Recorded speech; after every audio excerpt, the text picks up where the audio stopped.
এই যে আনারস বাগান পাহাড়ের উপর থেকে কাটে এরকম করে এই যে বাইন্ধে নিয়ে যায়।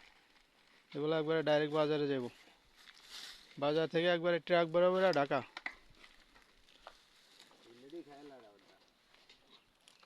সিলেটের এই খেয়ালায় মাল ঢাকা যায় না।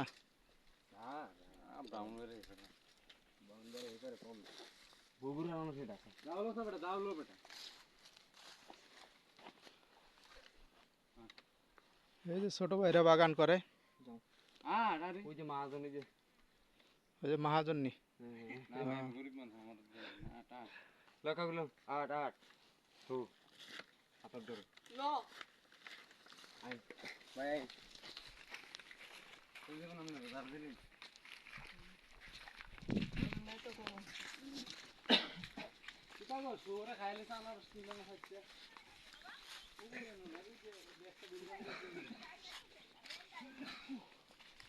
কত সুন্দর করে বাইন্ধে নিয়ে যায় আনারসগুলো।